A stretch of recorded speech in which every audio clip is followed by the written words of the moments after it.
quiero ofrecer saludos muy cordiales desde la comunidad de los Carmelitos en Preston. Yo trabajo con aquella comunidad en Preston, en el noroeste de Inglaterra, en la casa de retiro Tabor. Lo siento, pero voy a continuar en inglés. Tengo la confianza que su dominio de inglés es mucho mejor que mi español. No.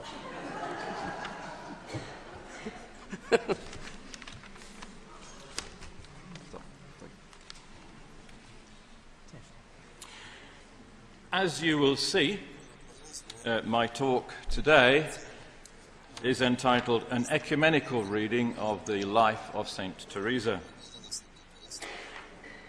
And I speak as an ordained minister of the Methodist Church of Great Britain. Some of you may not know that the Methodist Church emerged from the Church of England during the 18th century evangelical revival. And there is always hope that the two churches will be reunited. I'm not a Carmelite academic, but I share in the work of a Carmelite retreat house. What I have to say today, therefore, arises partly out of study, partly out of personal experience, and partly out of my involvement with retreat house work.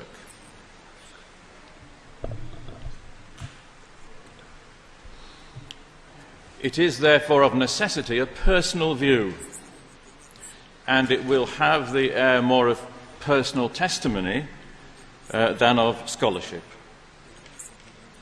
But perhaps that's appropriate as we are considering Teresa's book, which is also a book of personal testimony. I will try to speak slowly because the translators have had a busy week,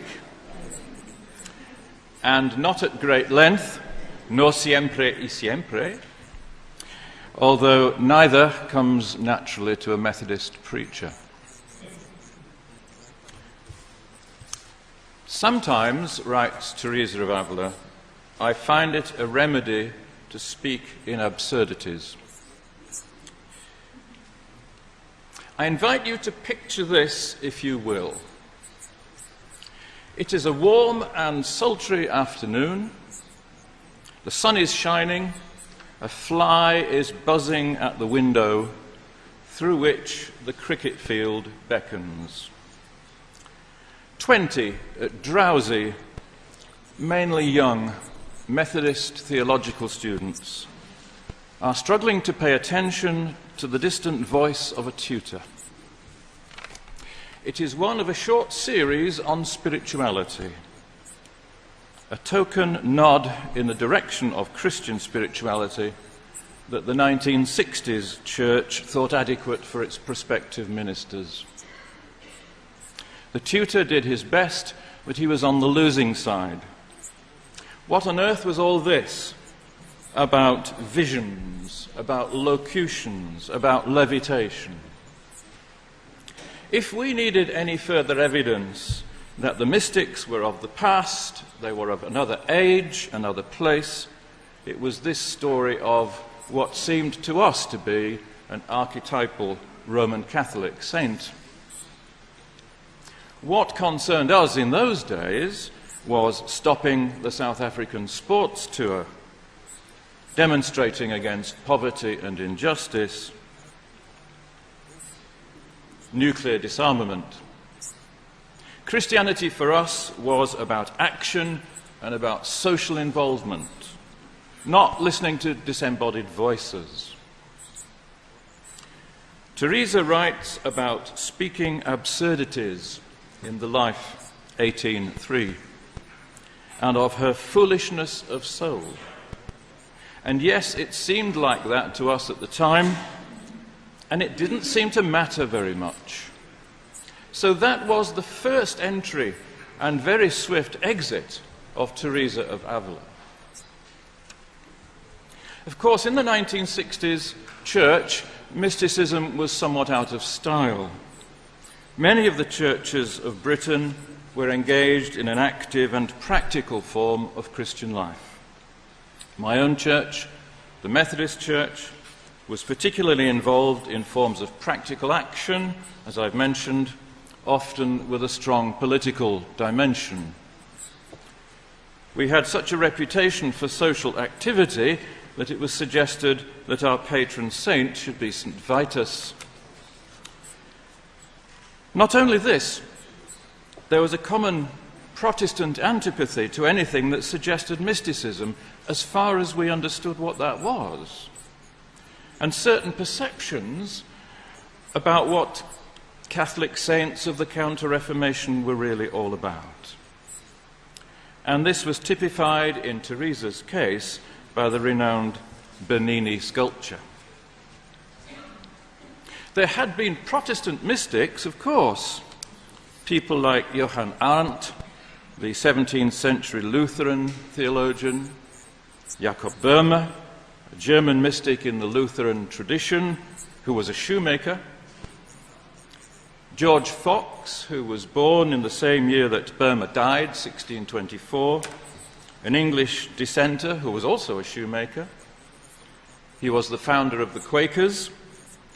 Originally, the Quakers were called the Friends of Truth, emphasizing inner transformation, discovering the inner light of God in every person.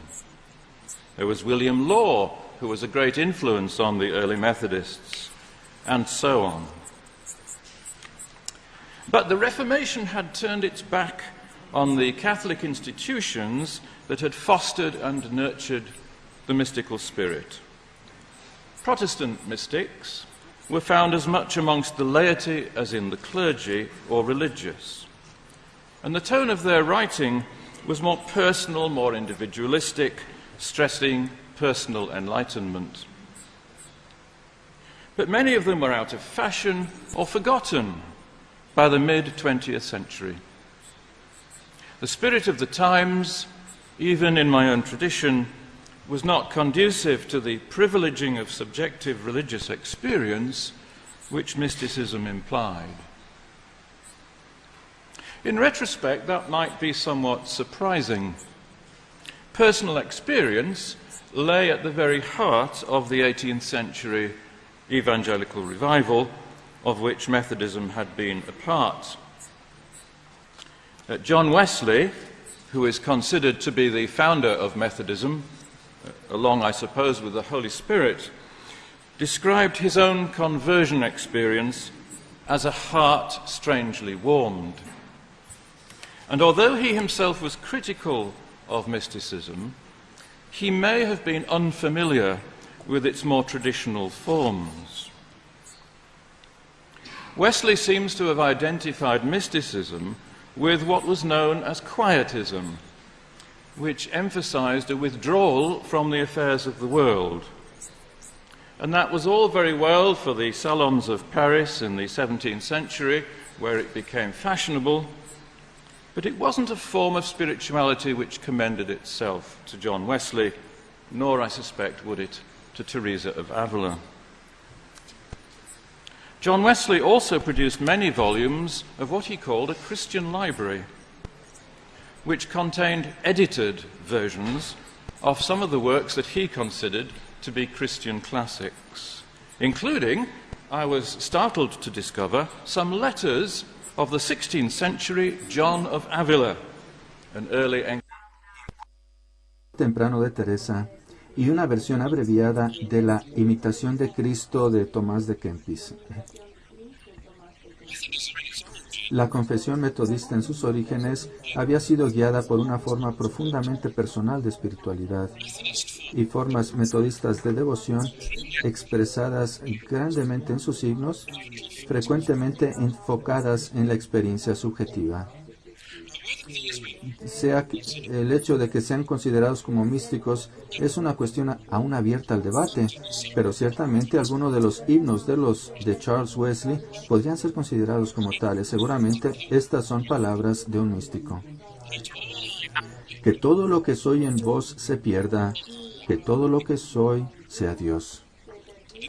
Y nuevamente en otro himno él escribe acerca del alma, sumergido en el más profundo mar de la mente de Dios y perdido en vuestra inmensidad. Sin embargo, en la década de los 60 mucho de esto era descuidado, olvidado o mal interpretado. Es ciertamente verdadero que la espiritualidad metodista en este tiempo podría ser mejor descrita como delgada, tenue. Era, a decir verdad, un tiempo desfavorable para que Teresa de Ávila entrase en nuestras vidas.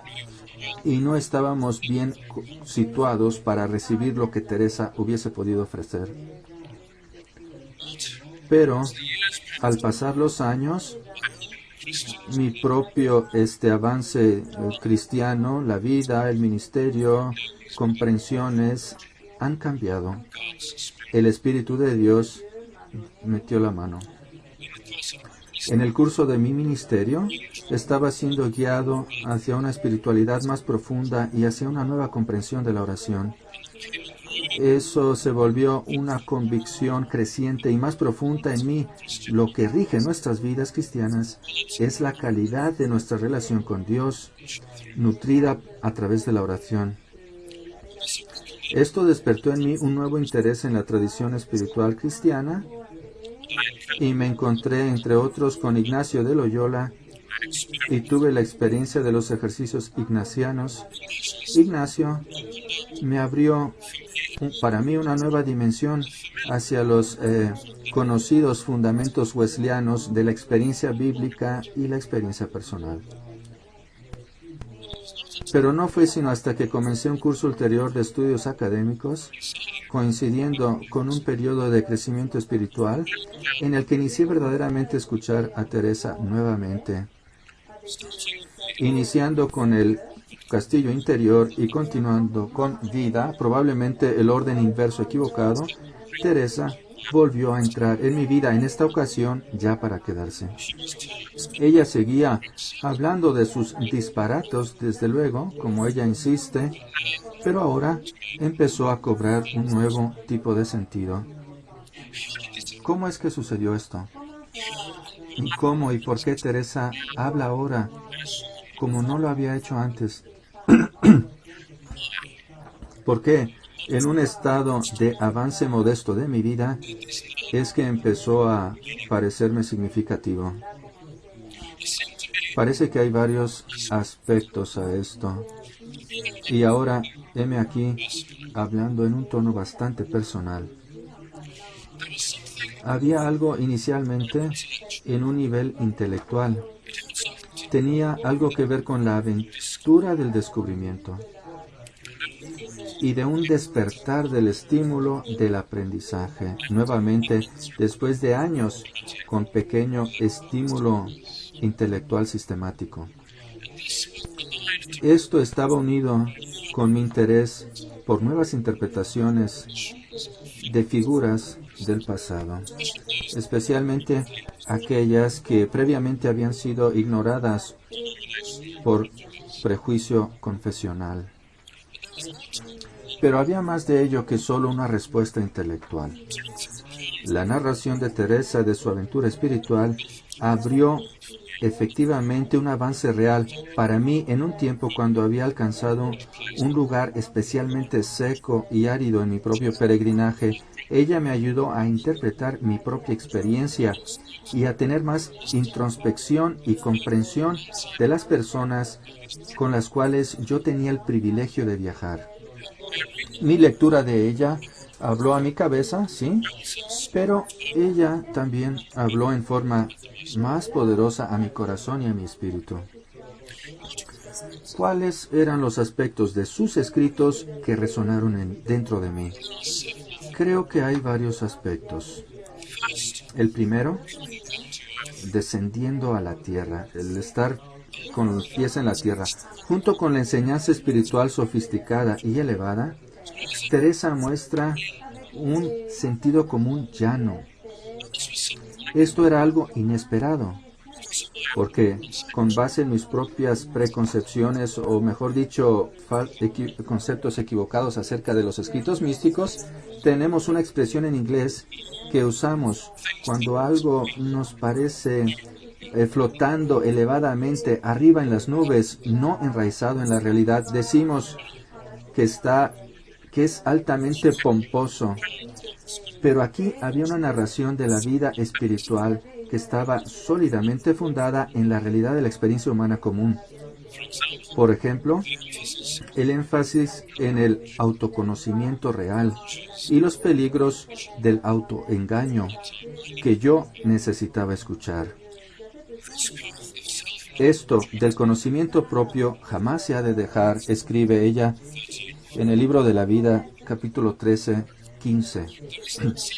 Luego tenemos ese sentido de la espiritualidad Teresa de completez, que me interpeló a tomar en cuenta cada uno de los aspectos de mi vida ante Dios, no solo aquellas áreas que pueden ser consideradas como espirituales.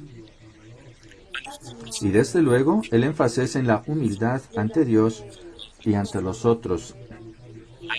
Soy consciente, desde luego, que quizá tuvo otros fines en el libro de la vida de ella. La humildad surge del autoconocimiento y encarnando lo que somos y hacemos. Teresa habla de las gracias de Dios, y yo cito: pues Él hizo como quien es en hacer, de manera que pudiese levantarme y andar y no estar tullida, y yo, como quien soy, en usar mal de esta merced. Libro de la vida 6:8.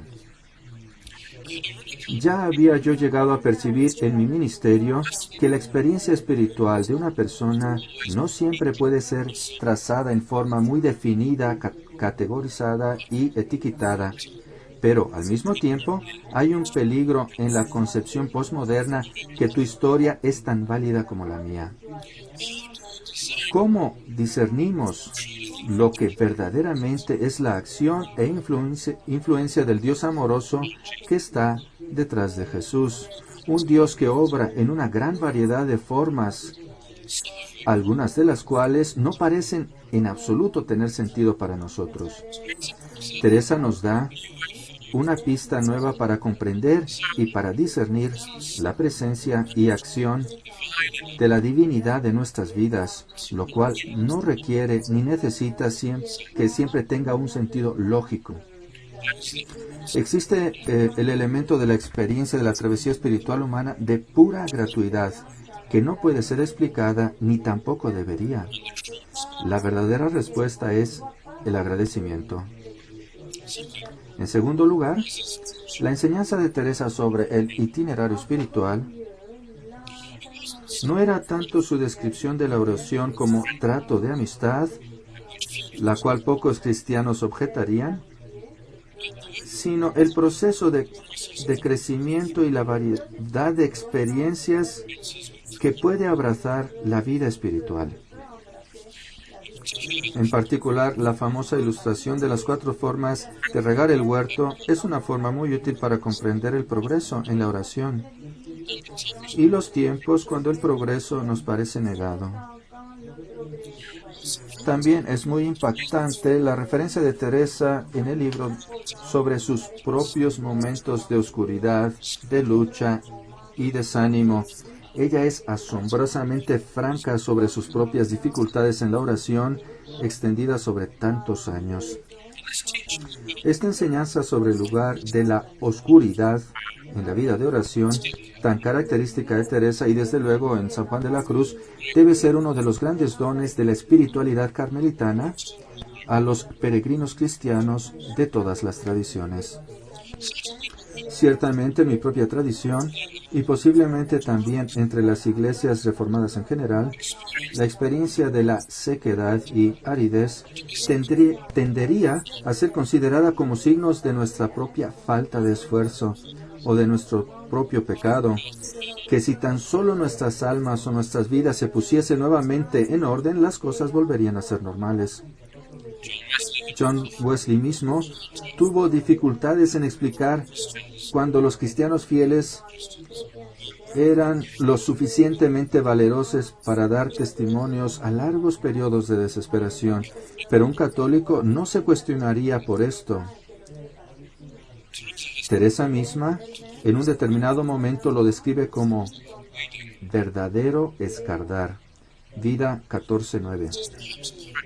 Es quizá paradójico el considerar que Dios estaba de alguna manera en esta oscuridad tanto como en los momentos de luz y trabajando a través de ella para acercarnos cuando nos sentimos más alejados de Él. Es, para usar palabras de Teresa, un desatino. En la otra punta de la escala, ciertamente yo no afirmo ser personalmente familiar con o comprender completamente todas las sutiles diferencias entre los varios tipos de visiones que Teresa describe o los otros fenómenos que ella experimentó. Tales acontecimientos no han sido parte de mi propia vida espiritual. Y tomo las advertencias hechas en forma más explícita en el castillo interior sobre el no buscar experiencias extraordinarias o el considerarlas como si fuese una especie de recompensa. Pero sé que hay algunas personas para las cuales aún estos acontecimientos son inestables, llevándolos en ocasiones a cuestionarse su propia sanidad. Pero fue la narración de Teresa de sus propias experiencias en el libro que me llevó a comprender que un amplio rango de experiencias placenteros y dolorosos son parte de la vida espiritual.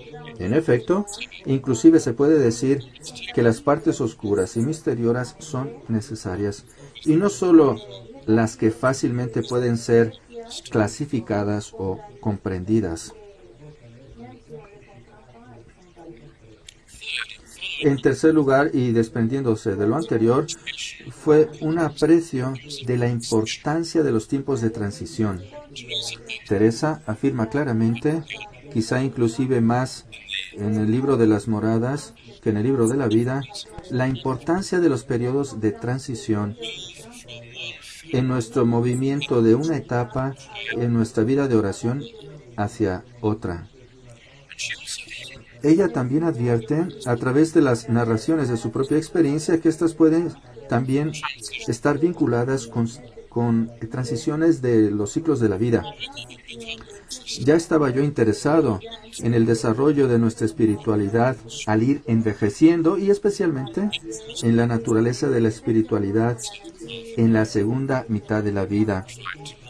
Acerca de lo que yo he intentado escribir, los escritos de Teresa me confirmaron que la espiritualidad cristiana es una realidad dinámica, en movimiento, no un lugar fijo en el cual establecerse. Reflexionando nuevamente en los largos 18 años o más en que ella luchó con su oración, batalla y conflicto, creo que ella lo llamó, y me evocó el pasaje de la carta a los Efesios, cuando Pablo habla acerca del crecimiento hacia la madurez. Yo citaré, si me permiten, es Efesios 4, 11, 16. Los dones que Él dio, sobre los cuales los apóstoles, los profetas, evangelistas, pastores, maestros, para construir el templo de Cristo, hasta que todos lleguemos a la unidad de la fe y en el conocimiento del Hijo de Dios, a la madurez, a la medida de la estatura perfecta de Cristo.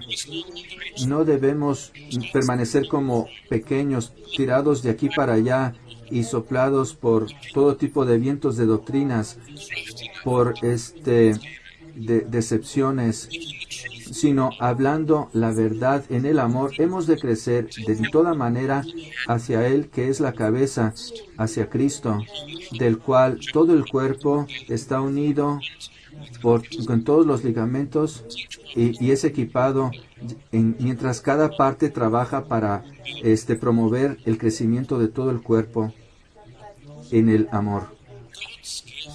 Los dones de Dios llegan a dar fruto en la estación oportuna. Cuando en el capítulo 23 Ella habla del libro de la vida, de un nuevo libro y de una nueva vida. Teresa llega a reconocer que dentro de todo esto Dios estaba trabajando. Vivía Dios en mí. Ella lo llama así. En el tiempo oportuno se pudo gozar del fruto. Los años duros y el sentido de fracaso eran, en palabras de un biógrafo moderno, la tierra desde la cual la flor de su mística iba a crecer. Es quizás solo en retrospección que podemos ver y decir esto acerca de nuestras vidas, pero no refleja tanto lo que ancianos siguen diciendo acerca del progreso de su fe. Al progresar la vida, se hace comprensible ver los efectos nutricios y purificadores del Espíritu de Dios, inclusive en tiempos cuando las cosas son difíciles. En efecto, puede ser especialmente verdadero acerca de los tiempos difíciles. No importa el trasfondo o la tradición de la que vengamos, es un instinto humano natural el estar preocupados o ser aprensivos respecto a los tiempos de cambio, pero es también posible estar animados y fortalecidos por el pensamiento de que Dios desea guiarnos aún más hacia adelante. Hay un poeta Welsh del siglo XX del cual yo gusto citar en este contexto. Una de sus poesías es Horace Thomas. Una de las líneas dice: Él es un Dios tan veloz, siempre antes que nosotros y marchándose en llegando a nosotros. Thomas es un Dios veloso, siempre antes que nosotros y marchándose en llegando a nosotros. Yo entiendo esto como que indica que cuando creemos que hemos comprendido a Dios y estamos en el lugar en que creemos que Dios nos quiere, entonces caemos en la cuenta de que Dios sigue estando adelante de nosotros, llamándonos más en el amor, en el conocimiento y la obediencia. Teresa parece reflejar esto en el libro. Cuando ella habla a Dios, por ejemplo, durante las dificultades y desilusiones respecto al establecimiento de la primera fundación, ella pregunta qué es lo que Dios quiere que haga. Yo pensé que quería esto, y ahora parece que quieres eso otro. Y como el resto de nosotros, es solo en retrospectiva que ella ve la mano de Dios en todo lo que ha ocurrido. El trabajo del discernimiento es complicado y jamás acabado del todo. Teresa nos recuerda que la perseverancia en la fe es necesaria para concluir las cosas. En cuarto lugar, es el equilibrio entre la vida contemplativa y activa. Como he mencionado anteriormente, provengo de una tradición que ha sido fuerte en acción cristiana e involucración en cuestiones sociales. Esto ha llevado a descuidar una más profunda espiritualidad. Y la enseñanza y nutrimento de una oración personal no ha sido tan central como quizá debiera. Sin embargo, la vida de Teresa muestra que es posible hacer un matrimonio entre aspectos de la vida activa y contemplativa. Dado que ella fue llamada desde tiempos muy tempranos a una vida contemplativa como monja carmelita, sin embargo, por todo el enfoque en el libro de la vida, en su experiencia interior o espiritual, es claro que ella fue una mujer de gran energía y acción. Me gusta la escultura de la Encarnación que la muestra de pie con mucha energía y determinación. Parecería que las dimensiones activas y pasivas eran ambas esenciales en su personalidad. Algunas veces parece ser impetuosa, en otras resignada, y más aún en un nivel más profundo, estos dos aspectos de Teresa estaban avanzando hacia resolución y plenitud. Al irse profundizando en su propia vida mística, esto no la llevó a un encerramiento, sino más bien hacia una actividad creciente en su aventurarse a través de la tierra, abriendo nuevas casas, sosteniendo a otras y resolviendo dificultades. Yo no esperaba encontrar ese matrimonio de profunda espiritualidad y riqueza de experiencia interior por un lado, con la astucia, la energía física y el sentido común básico que revela Teresa en su vida. Ella usa con frecuencia la historia de Marta y María en sus escritos y dice que dentro de nosotros hemos de reconocer y trabajar con Marta antes de querer estar con María. Esto es Vida 22:10. Cito de Vida 22. Hay una falta de humildad en querer levantar el alma antes de que el Señor la levante, en no estar contentos con meditar en algo tan valioso y en querer ser María antes de haber trabajado con Marta.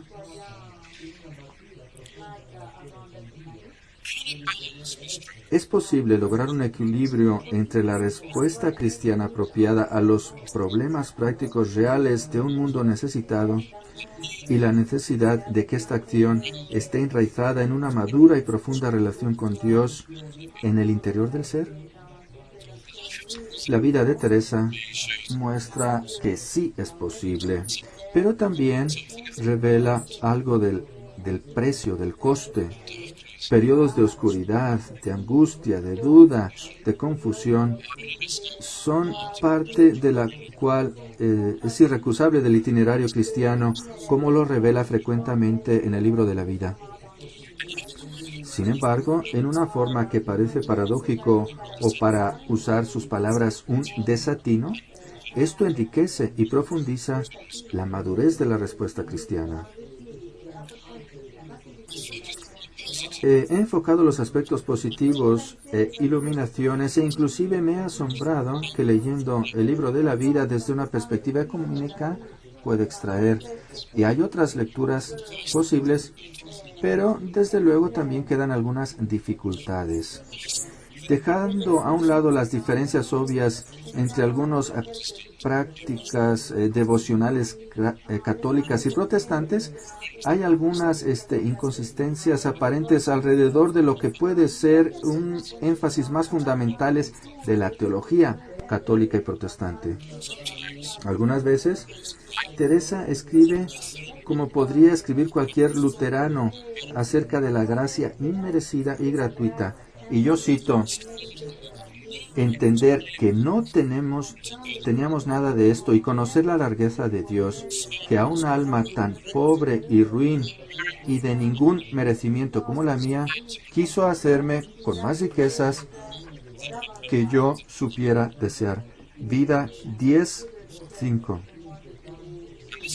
Esto anticipa las palabras de un himno de Wesley, muy amado por los metodistas, en el cual cantamos sobre vuestro incesante, incansable amor, inmerecido y libre.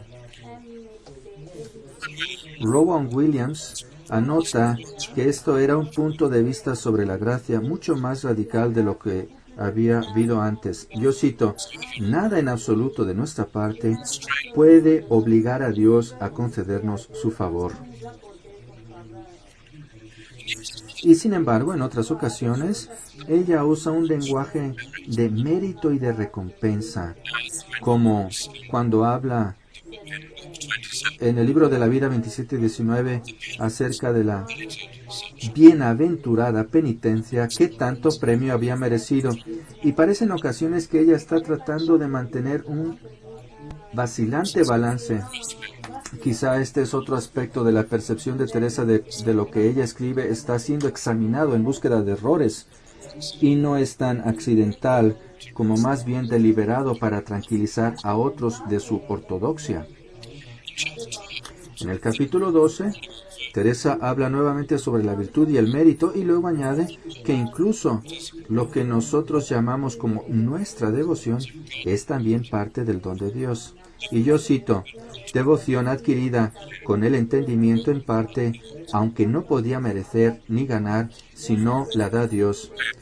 Vida 12.1. Quizá esta es una forma de resolver las aparentes contradicciones entre los dones o gracias de Dios y el esfuerzo de nuestra propia voluntad. Esto se relaciona con otra área de dificultades, el uso del lenguaje. Con decir disparates me remedio algunas veces. ¿Qué son los disparates o sinsentidos de los cuales ella habla y escribe? Toman varias formas.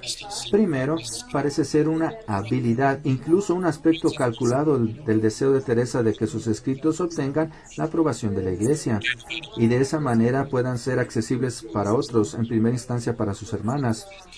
Corre a lo largo de las constantes alegaciones de ignorancia, su inherente flaqueza de mujer, su prontitud para ser corregida y su deseo de ser ortodoxa. ¿Qué puedo saber yo, una mujercilla? Estoy segura de que vos sabrás mucho mejor que yo. Quizá estoy escribiendo disparates. Y así sucesivamente. Teresa era consciente de que era riesgoso para ella y para los otros el estar escribiendo como lo estaba haciendo. Aun cuando fuesen disparates, podrían ser unos sinsentidos peligrosos que pudiesen despertar sospechas, tentando a otros con la duda sobre la sanidad de ella, o el atribuir sus experiencias a alucinaciones de una personalidad muy nerviosa, o inclusive de influencia demoníaca. Un estudioso moderno habla acerca de las estrategias teológicas concretas y retóricas que Teresa usó para asegurar la sobrevivencia de su pensamiento.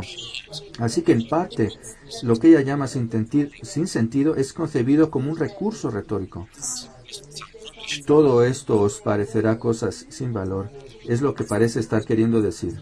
Pero hay otro sinsentido. ¿Cómo es posible hablar racionalmente, sensiblemente, lógicamente y claramente sobre una experiencia interior?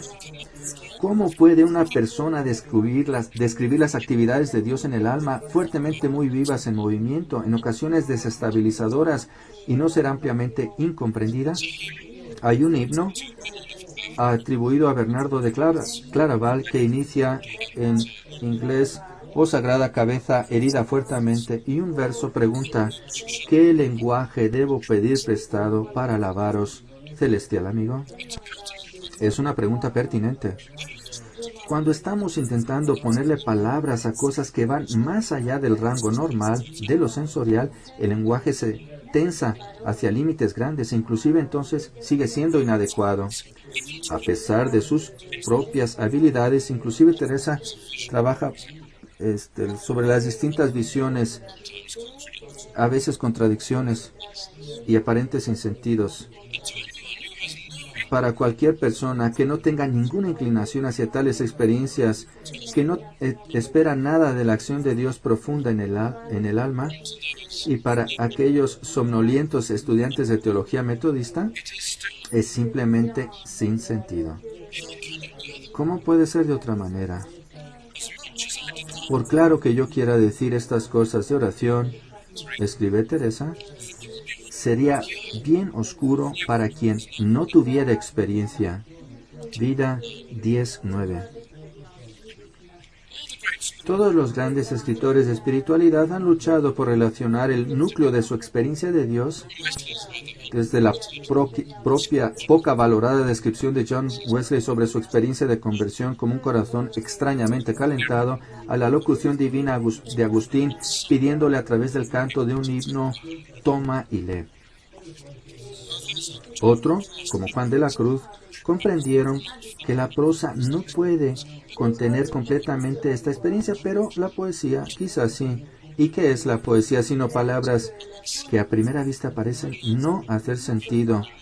Lenguaje a lo más primordial. Teresa luego reconoce que sus palabras deben sonar como sin sentido. Para muchos, dado que el lenguaje disparatado es en ocasiones la única manera de comunicar lo que es esencialmente incomunicable. Pero si es sin sentido, es un desatino santo.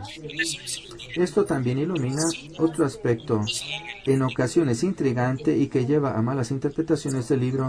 Es llamado vida. ¿Pero es eso realmente?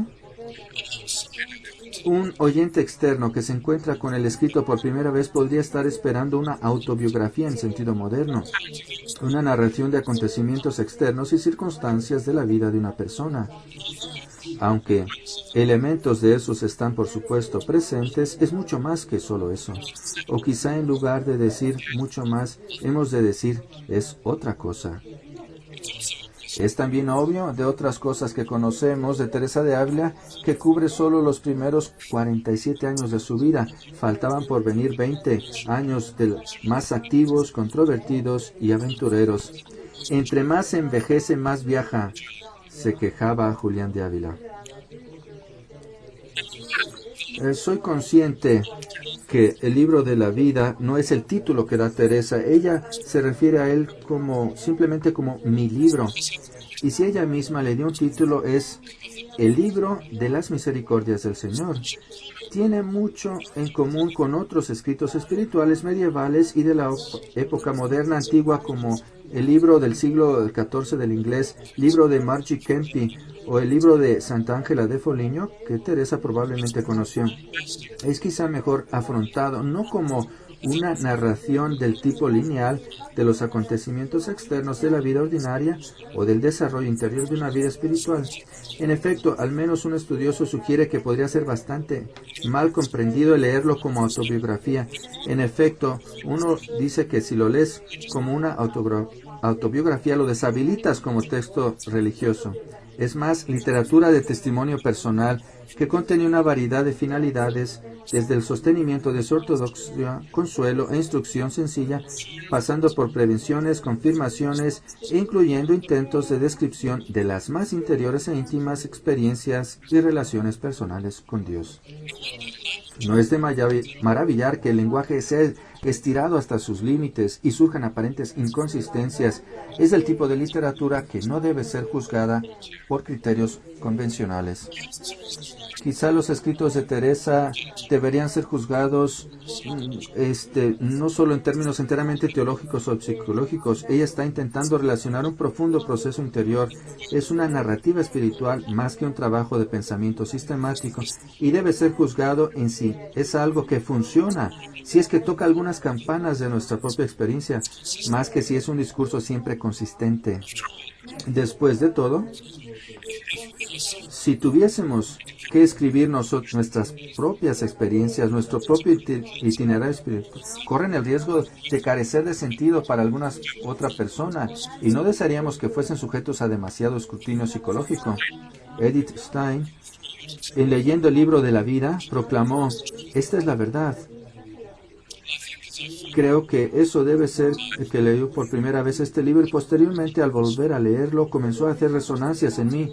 Había algo aquí que yo conocía, no en cuanto que yo pudiese proclamar alguna de sus experiencias o intuiciones comparables a las del libro, sino el reconocimiento de que esto no era una enseñanza novelesca, sino un reconocimiento de que el lenguaje tiene límites. Una suposición rara de palabras e imágenes como las que usan los poetas, que pueden comunicar en un nivel más profundo e inmediato de lo que puede hacer un lenguaje del discurso racional. Lo que Teresa escribe como sin sentido, en cuanto que por muy rico y conmovedor y dramático que estas experiencias espirituales pueden ser, no importan en sí mismo. Teresa ayuda a sus lectores a lo largo del camino espiritual y trata de describir las cosas que ellos pueden encontrar, incluyendo las visiones y locuciones. Ella parece estar diciendo: pero no vayáis buscándolas.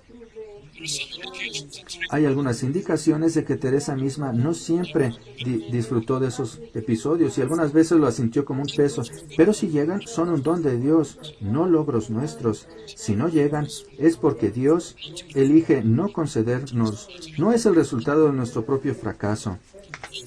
Aquí los aparentes desatinos son temperados por el sentido común. Lo que realmente cuenta es cómo vivimos. En su ilustración del camino de la oración, en el libro de la vida, Teresa describe 4 formas de regar el huerto. Es regado con el fin de que crezcan las flores. Y Teresa, de esta forma, nos orienta hacia los resultados de la oración en la forma de nuestras vidas. La oración, cualquier forma que tome y cualquiera que sea nuestra experiencia de oración, fácil o difícil, vivaz o gris, debe incidir en nuestras vidas. Nuestro amor, nuestra dedicación a los otros y a Dios. El desantismo de todos los fenómenos extraños es absurdo si es que no incide en nuestra vida. Un aspecto ulterior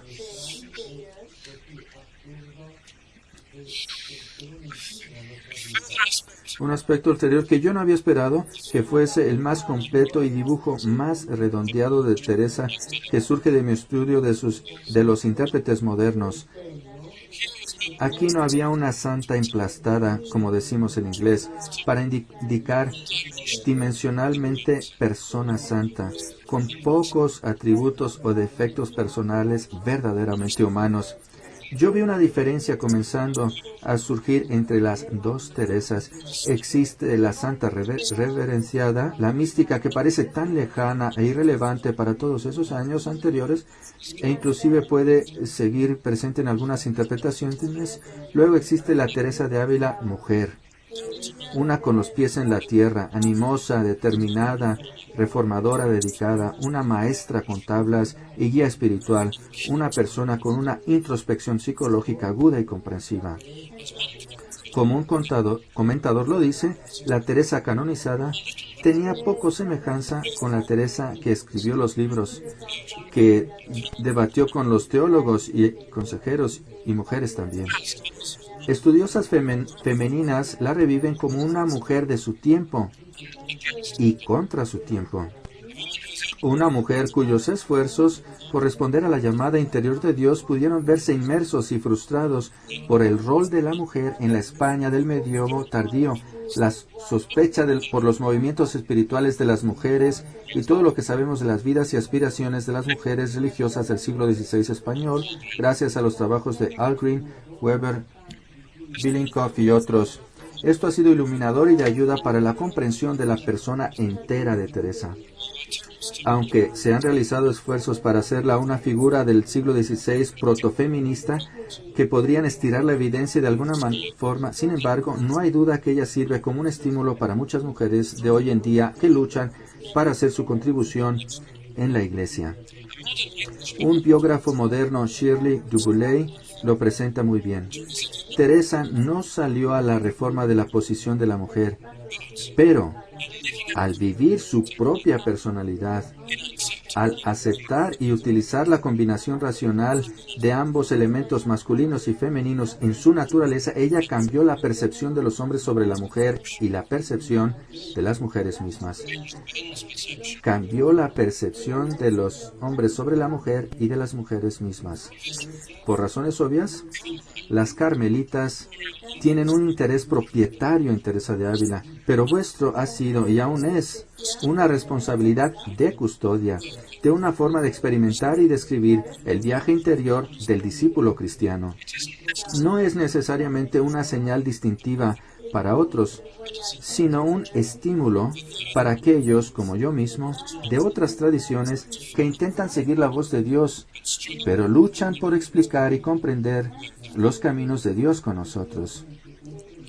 Como dije al inicio, esta es una visión personal del libro, y hasta ahora, dado que no soy católico, ello lo cualificaría como una visión ecuménica.